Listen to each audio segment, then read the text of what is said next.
Welcome back to the new and experienced investor podcast. I'm one of your hosts, Alex Barnett. And I'm Joe Holmes.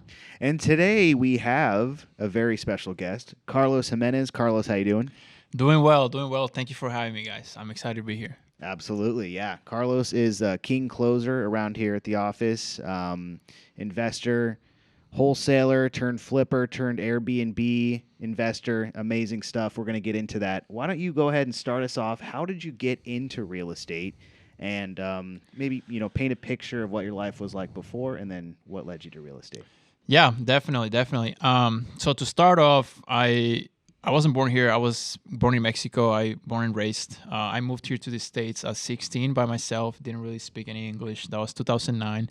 My dream was to make it to the NBA, so that's kind of why I came here. And long story short, I worked my butt off. I didn't make it to the NBA, but I was able to earn a scholarship, went to college for free, and that allowed me to stay here in the States. Once I graduated college, I didn't really want to work at a desk, didn't really want to do a 9 to 5. So I started my youth basketball academy and did that pretty well. I was training kids. I was coaching and doing all that good stuff. I had about 300 kids up until COVID hits. We were doing international camps. I had an app developed, like social media, millions of views over social media, and then COVID hits. So COVID 2020 shuts down my business completely, like no income. I'm refunding parents like thousands and thousands of dollars.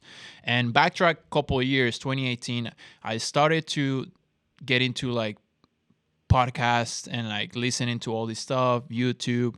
I met Joe here. I reached out to him through Bigger Pockets. I took him out to lunch and he like drove me around his flips. He showed me what he was doing. He was teaching me. But because of my academy was doing so well, my excuse was always like, oh, let me save more money. Like, let me continue to grow this. And then once I have money, I'll pull the trigger with real estate.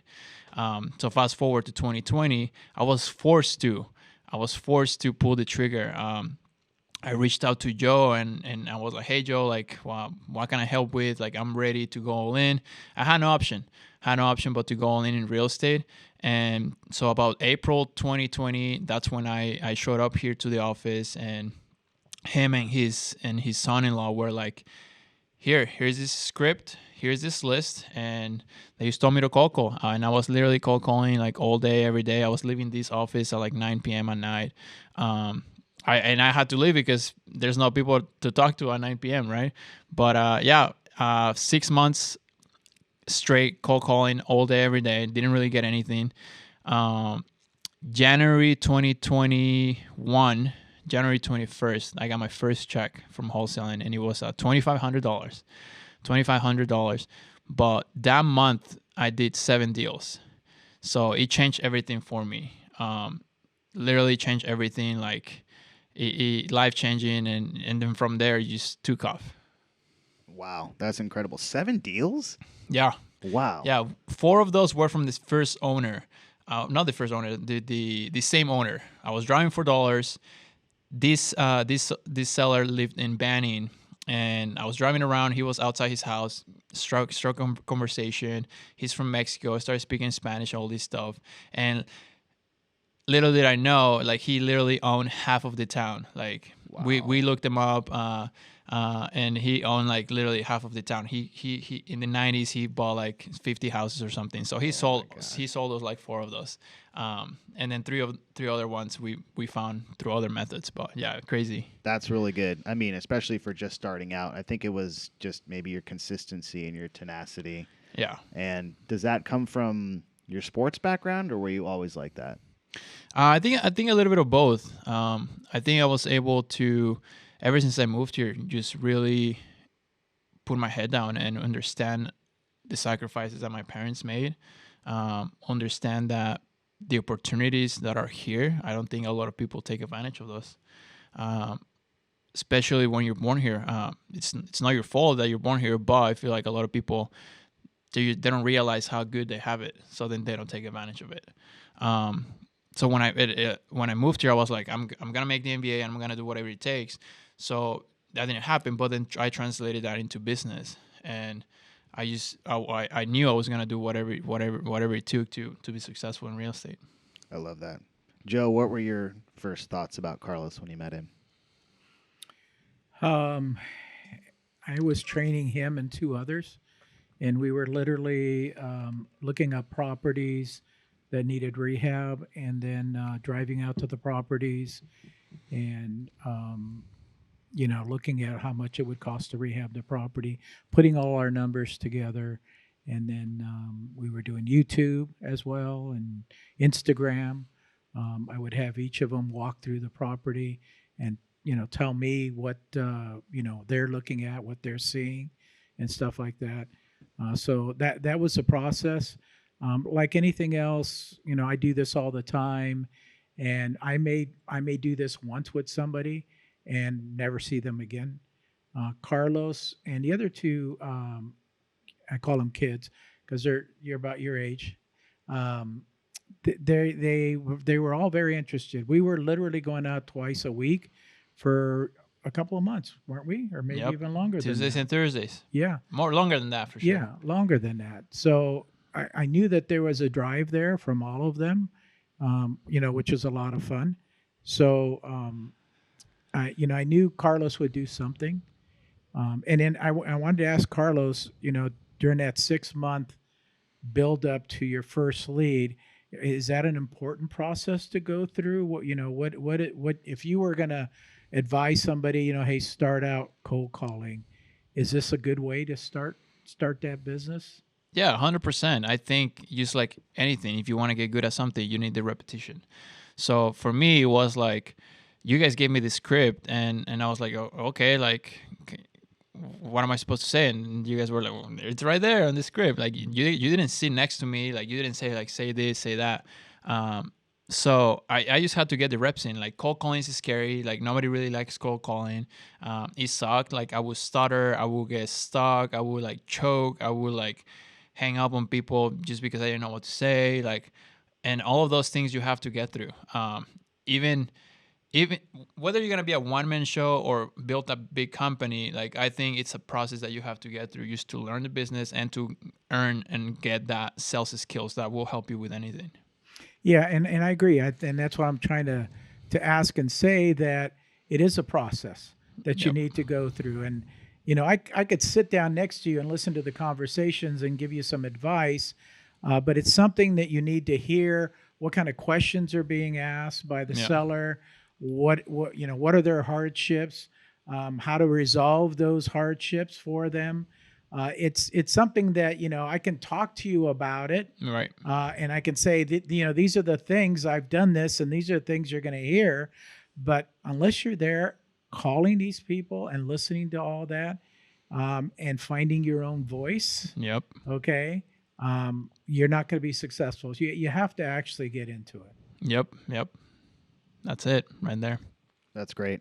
What about, because I know you're really big on like mindset, and if people follow you on Instagram, they can definitely get some good tips, not only about real estate, but how to just stay focused and stay persistent. What's some advice you could give some people if they're just starting out, they don't have their first deal yet, and then that interim, it could take 6 months, it could take 9 months, it could take a year. What's some advice for them?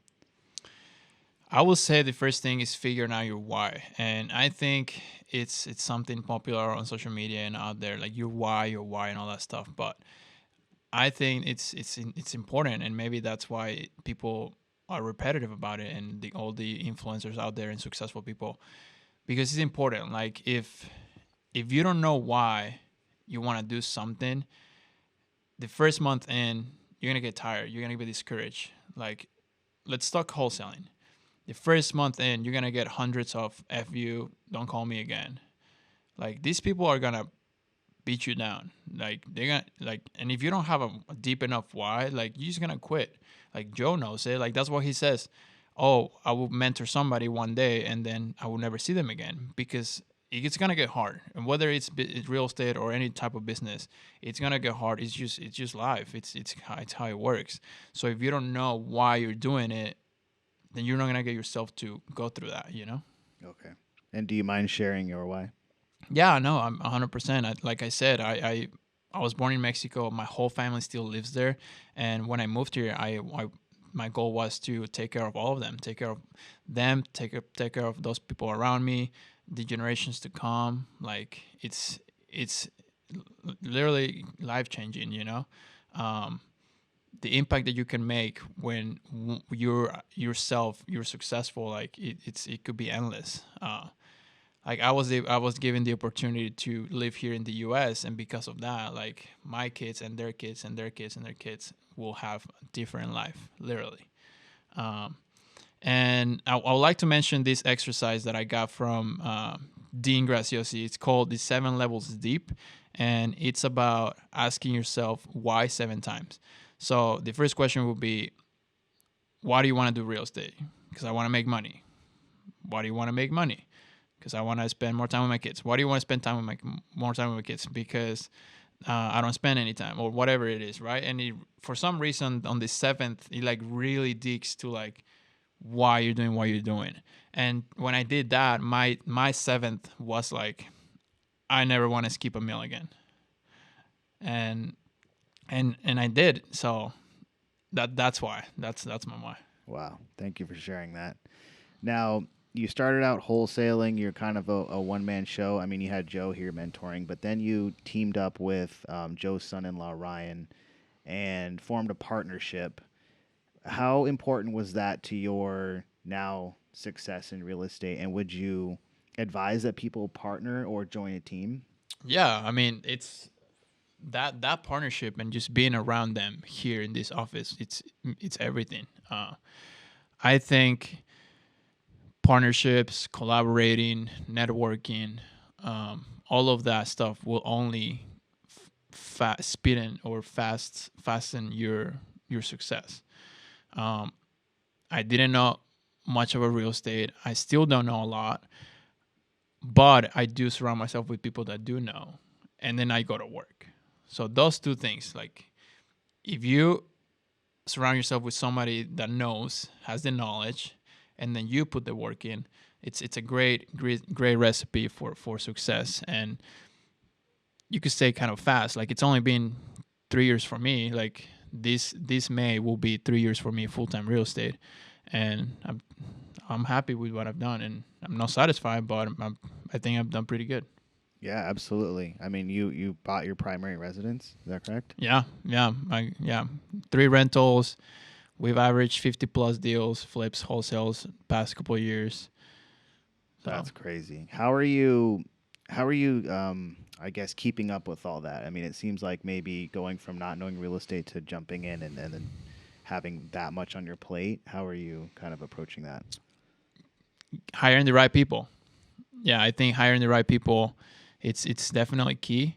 Hiring fast, firing fast, knowing, having clarity of what that vision is, so that there's this book called Traction, and it makes you like figure out your 10-year vision, right? So once you figure that out, then you need to do like a 5 year, and then like a 3 year, and like a year, and like monthly and weekly, so that you know exactly what to do to get there. So with that in place, then me and Ryan know, like, okay, we need to hire this acquisitions manager. We need to create this team of real estate agents submitting offers. We need this amount of leads a month. We need this amount of offers submitted a month, et cetera, et cetera.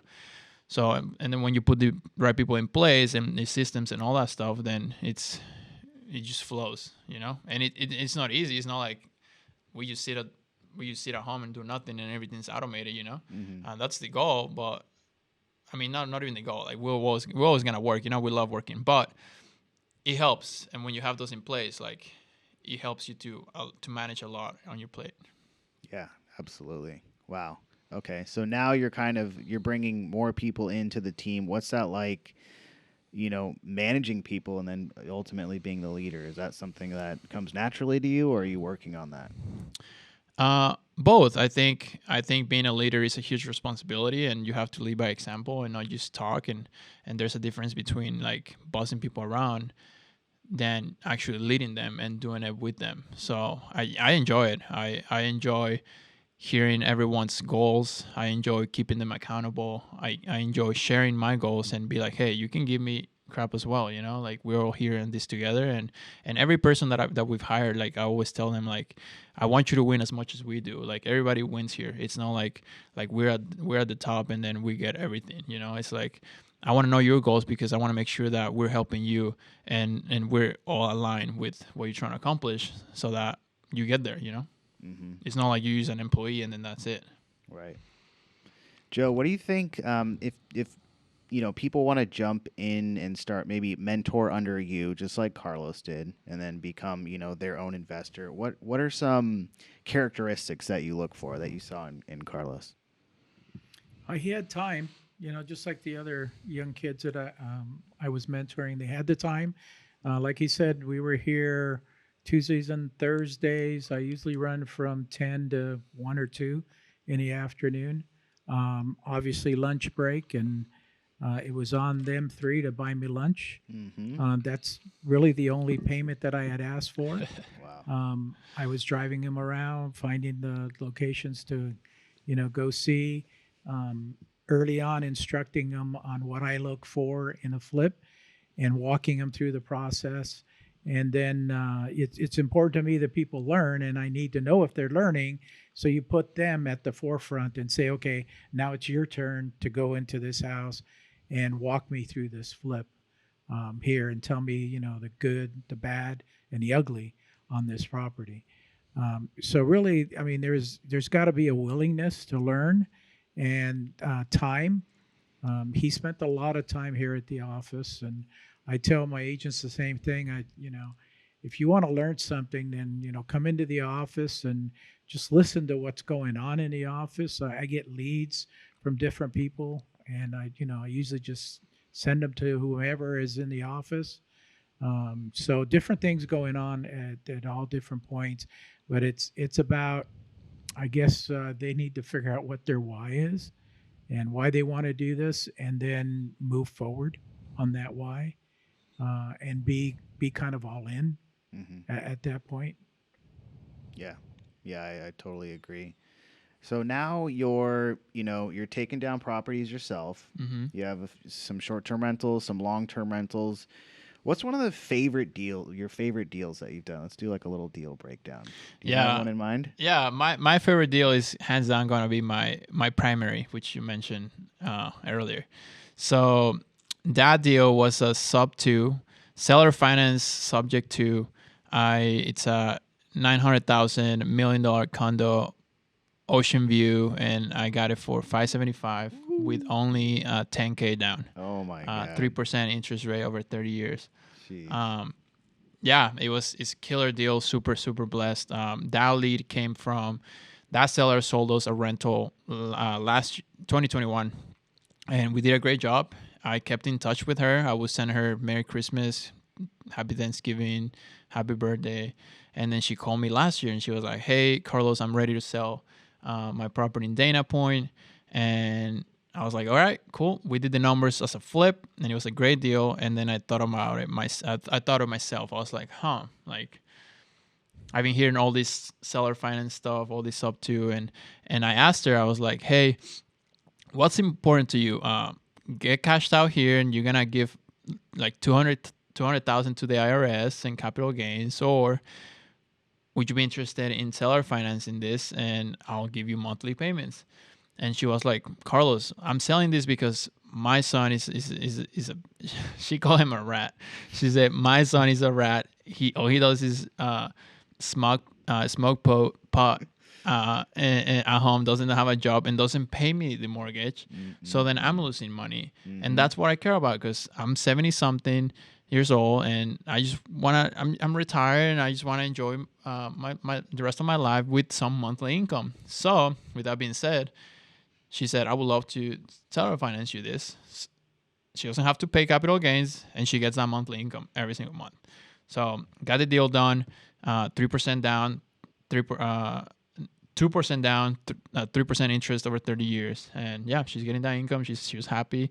I kicked his son out. Hopefully he's not listening to this. Sorry, man. You screwed up. Yeah. And yeah, super happy about that deal. You know, Oh my gosh. So what? I mean, what about all these people bitching that they can't get a house? It's crazy. Like they have to know. Well, they don't have to know, but they have to be open to.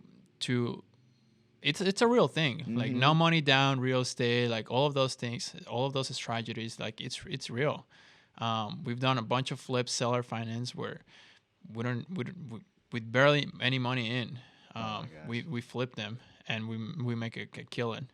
Wow. So But it's about, I guess, it's about the consistency. It's about you're out there prospecting for those leads, talking to yeah, people, always on the phone, talking to sellers, solving problems.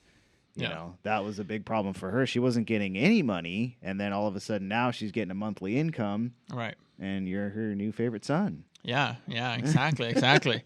Yeah, I mean, I tell all my buyers out there, like, you don't have to be a real estate investor, you don't have to know a lot of things, but like, hey, if you like that house down the street, it doesn't take much for you to go knock on the door and be like, hey, what's your plan with this house in the next 6 to 12 months? Maybe they'll sell it, and then if maybe they're interested in selling, and if they are, then maybe you can pitch, hey, I can give you more money than what you will get, and they'll be like, huh, how? And then you can pitch your sub 2 seller finance deal. Absolutely. Yeah, it's crazy how that happens. Like I have no problem asking someone if they would consider selling their property now. Yeah. Oh yeah. Like, I'll go up to anyone I was now. at my girlfriend's house yesterday, and the house across the street, it's in Balboa Island, Newport Beach. Nice. House across the street had a for sale sign, and but like a for sale by owner. It wasn't Right. like a realtor.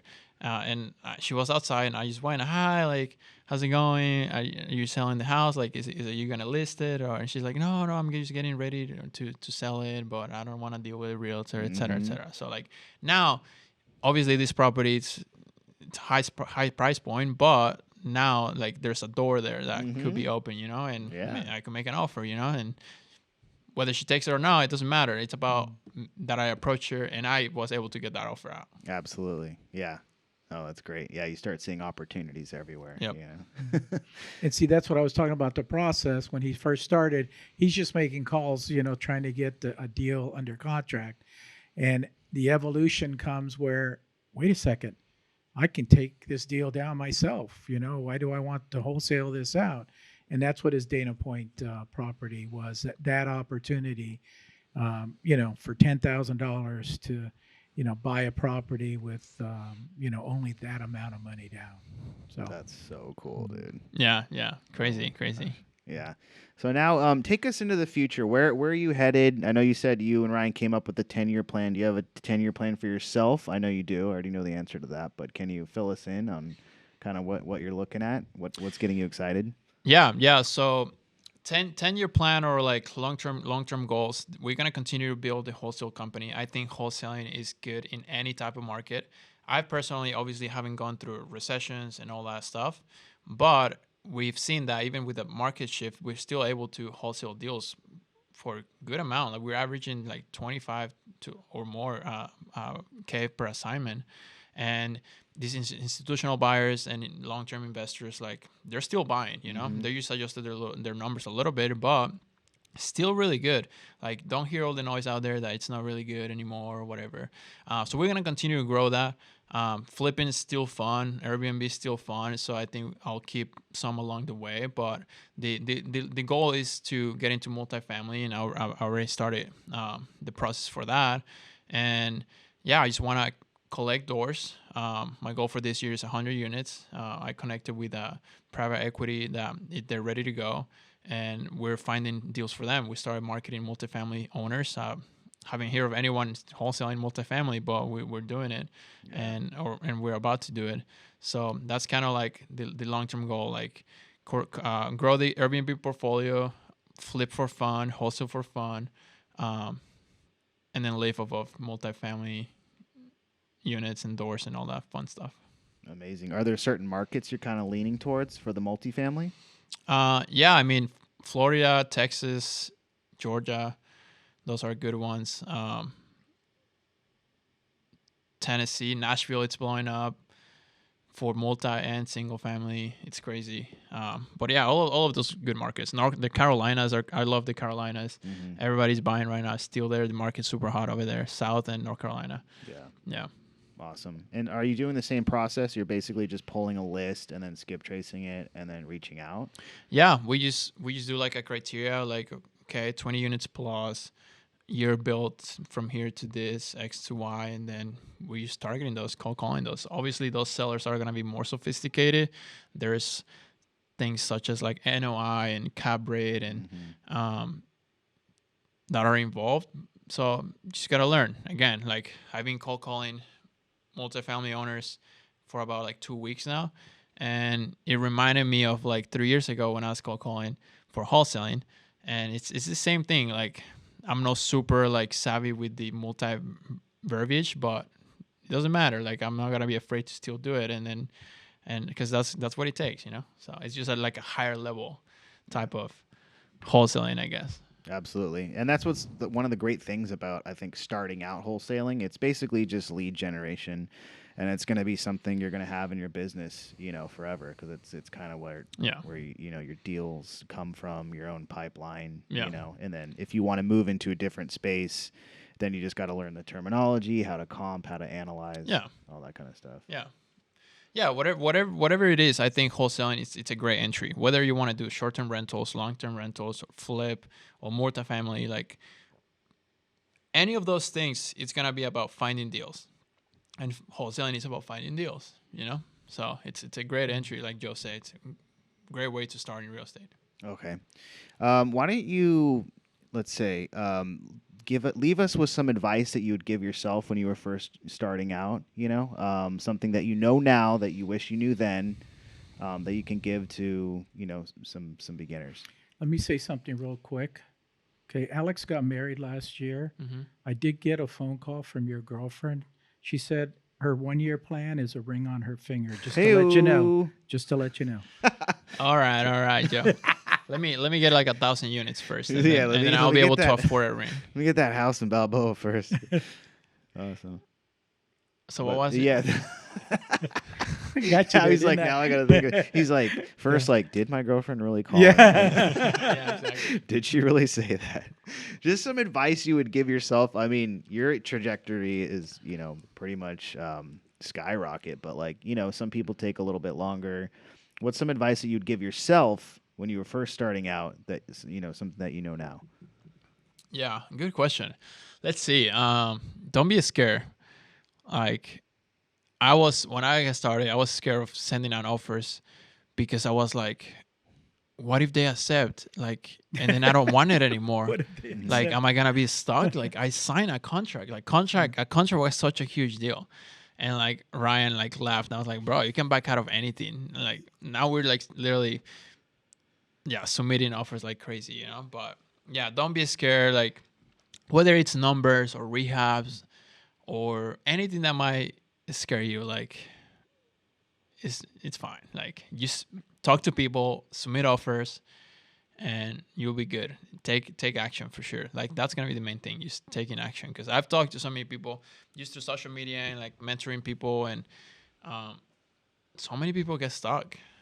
And they're afraid, or they feel like they don't have the knowledge, or they feel like they don't have the partnerships or the mentorship. But it's out there. Like you just gotta do it. I love that. And then once you start, then don't quit. Yep. That's gonna be a huge one too. Don't quit. Yeah. Well, you were never gonna quit. That's just like Yeah. No, it's not an option. Yeah. It's not an option. Oh, that's great. Okay. Now you mentioned you mentor people. Where can people reach you? What's the best way to get a hold of you? I'm pretty active on Instagram. My handle is Carlos Closes. Yeah, it's cheesy, but whatever. I close but it's deals. true. So. Yeah, that's where I'm pretty active, and Joe has my information too. If you guys reach out to him, he'll do a better job than me. But if he doesn't feel like it, he can send you my way. Yeah, I'll answer as best as to the best of my ability, and I'll help in any way that I can. There you go. So if you need help closing, make sure to hit up Carlos. we'll drop your Instagram in the show notes as well. You guys do us a favor, please subscribe, share this podcast with any investor, new or experienced. And Joe, you want to take us home? You got anything else to add? I do. And I can tell you, if I was looking back at my 22-year-old self, which is when I bought my first property, I am very conservative by nature. I still am. But I would tell my 22-year-old self to be way less conservative and buy as much as you can at an early age. Learn the business. Here in California, we have ups and downs. Learn those real estate cycles and stuff so you don't get burned buying something at the top. But I think we're headed for a great opportunity. There's going to be a lot of deals out there that, people are losing their jobs. And yeah, it's unfortunate, but there's people that are going to lose money and there's people that are going to make money. And, hopefully you learn to be on the right side of that equation and don't be as conservative as I was. And, maybe I could run for vice president with Donald Trump, but I'm not there. So, who knows? I don't think you want to be there. Yeah, I don't. That's great. Right on. Okay, you guys, we'll see you next week. Later. See you later.